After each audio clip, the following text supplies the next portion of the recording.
Bueno, muy buenas tardes, ¿cómo están? Bueno, los quiero saludar en principio, ¿sí? Y decidí armar este video, ¿sí? Para poder seguir, digamos, en contacto y poder un poquito presentarles los lineamientos, ¿sí? Cómo nos vamos a ir manejando, y más que nada para que pueda explicar algunas cosas con más fluidez, ¿sí? Y se me pueda entender mejor. Bueno, por lo que ustedes, digamos, vieron, tienen un diagnóstico subido, ¿sí? A la página del Classroom. Esa es la primera actividad, ¿sí? Yo ya mandé correcciones, ¿sí? Quería hacer algunas sugerencias con respecto a eso, ¿sí? En primer término, con respecto al punto número 1, que era armar una síntesis, ¿sí? Donde yo había dado 12 palabras, ¿sí? Recuerdan, para que ustedes puedan articular en el texto. Hubo personas que lo que hicieron fue, bueno, articularlas muy bien, ¿sí? Se vio, digamos, la vinculación entre cada una de ellas, pero hubo otras, ¿sí? Que lo que hicieron fue simplemente definir cada uno de los conceptos, ¿sí? ¿Qué esperaba yo con esa actividad? Bueno, quizás por el tema de la virtualidad, sí, no se entiende, pero lo que yo esperaba era que ustedes puedan articular los conceptos, justamente, ¿sí? No que los definan cada uno, ¿sí? De manera cronológica a cómo aparecían, digamos, en la consigna, sino que pueda haber una relación entre, por ejemplo, la monarquía absoluta, entre la conquista de América, entre el sistema feudal, ¿sí? En ese sentido, ¿sí? Hubo personas entonces que solo marcaron una definición e incluso se vio un poco como que buscaron información, ¿sí? Recuerden que yo había dicho no buscar información porque la idea del diagnóstico es que ustedes puedan, digamos, mostrar un poco sus ideas previas, ¿sí? Qué es lo que se acuerdan, para saber desde dónde arrancar con el ciclo lectivo, ¿se entiende? Bien, entonces aquellas personas que tengan que hacer una corrección, ¿sí? Respecto a eso, ¿sí? Por ejemplo, la nueva compañera que tenemos este año, que es Candela, ¿sí? Tiene ese error, ¿sí? Y hay otra persona más, si no me equivoco. Ahora no recuerdo bien.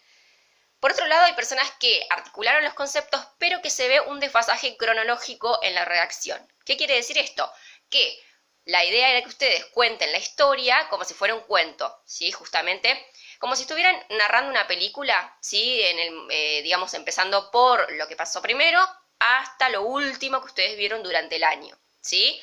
Ahí, por ejemplo, Marco, ¿sí? Tiene ese error de por ahí saltar del siglo XIV y volver al Imperio Romano, ¿sí? O no recuerdo bien cómo era el error en ese sentido. Pero tengan en cuenta, ¿sí? Que, o sea, al principio, lo que tenemos que poner es el Imperio Romano, ¿sí? Es decir, el Imperio Romano, algunos términos, sí, algunos pusieron. Luego vendría la Edad Media, ¿sí? Y el sistema feudal, ¿sí? Con esto de los vasallos, los señores feudales, ¿sí? Etcétera, etcétera.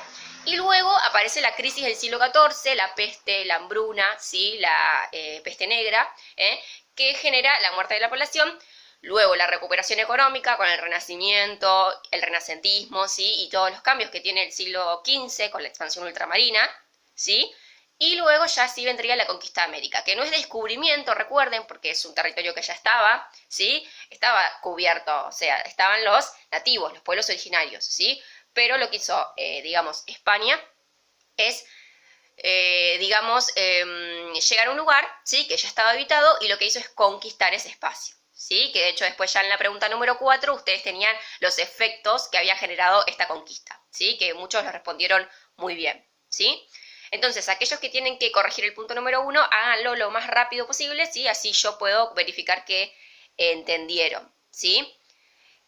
Luego el punto número 2, ¿sí? Que ustedes tenían que completar las oraciones, estuvo muy bien en general, pero quería hacer una sugerencia con respecto a cuando ustedes hablan de qué era lo que tendría que brindarle los campesinos a los señores feudales. Bueno, en ese término, los campesinos, ¿sí? Le tienen que brindar trabajo y tributo, obviamente, al señor feudal, pero además, ¿sí? Podrían haber puesto ayuda y consejo. ¿Recuerdan eso? Que habíamos visto ayuda, es decir, ayuda militar, ¿sí? Ayuda en la guerra, y el consejo de aconsejarlo en todo aquello que necesitaba el señor feudal, ¿sí? Porque acuérdense que muchos campesinos vivían en las casas de los señores feudales y hasta a veces eran más queridos que los propios hijos de los señores, ¿sí? Es decir, hay, digamos, en la historia diferentes formas de vivirla, ¿sí? Justamente, y no todas las personas hacen lo mismo, ¿Se acuerdan que habíamos visto esos casos particulares? Bueno, tengan en cuenta para simplemente aquellos que tengan solo eso que corregir, obviamente no lo tienen que corregir, ¿sí? Porque es una sugerencia.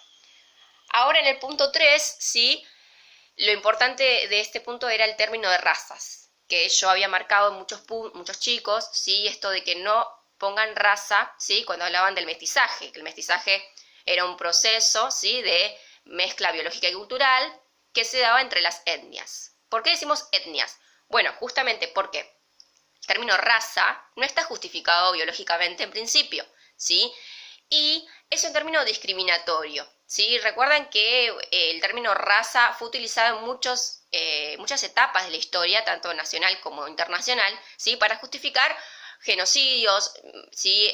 Por ejemplo, en el caso del nazismo, ¿sí? En el caso del holocausto, ¿sí? El término raza justificó el genocidio al pueblo judío, ¿sí? Entonces, no es algo digamos que puede pasar desapercibido, ¿sí? Sino que diría yo que en la historia es muy importante tener en cuenta que el término razas no debe ser utilizado, ¿sí? Porque no tiene una existencia real, ¿sí? Razas sí tenemos de perros, por ejemplo, ¿sí? Pero los humanos somos culturas, modos de vida, etnias, en todo caso, ¿sí? Todas válidas y sin ningún tipo de desaprobación de ninguna de ellas, ¿sí? Bien. Eso con respecto al diagnóstico, ustedes van a ver que luego hay una actividad que es sobre revolución industrial para arrancar ya con el año. Eso estoy en proceso de corrección, ¿sí? Yo sé que muchos lo enviaron, ¿sí? Y estoy corrigiendo, porque bueno, el martes que viene tampoco vamos a tener clases porque es 31 de abril y el presidente decretó, bueno, que el feriado del 2 de abril se pasaba para esa fecha. Así que yo lo que voy a hacer es subirles una actividad que es para trabajar el 24 de marzo, que fue ayer, ¿sí? Que como muy bien todos me imagino que deben saber, es el Día de la Memoria por la Verdad y la Justicia, donde se conmemora, ¿sí?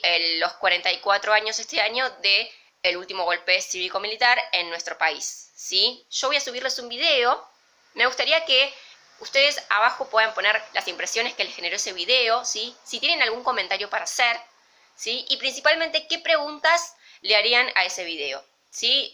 Yo sé que ustedes todavía no vieron esa época, ¿sí? Porque lo van a ver recién en quinto año. Pero me gustaría que de paso puedan buscar material, ¿sí? Si es que están interesados. Recuerden, no es una actividad obligatoria, ¿sí? Pero me gustaría que la hagan, ¿sí? Me gustaría que se tomen un tiempito, ya que ahora estamos con más tiempo, ¿sí? En general en casa. Miren el video, abajo ponen las impresiones que les generó y armamos una especie de foro en el Classroom, ¿sí? Que igualmente luego cuando retomemos nuestra, digamos, asistencia presencial a las clases, vamos a retomar esa actividad, ¿sí? Bueno, les mando un beso enorme a todos y todas. Descansen, disfruten este tiempo y aprovechenlo para hacer aquello que no tienen tiempo, cuando están corriendo de la escuela a las actividades físicas, a casa, ¿sí? A, bueno, toda la rutina diaria que ahora tenemos la posibilidad de apropiarnos del tiempo y de disfrutarlo quizás más, ¿sí? Y bueno, y aprovechen para estar con la familia, ¿sí? Que es muy importante y que a veces no hay tiempo para eso. Bueno, un beso.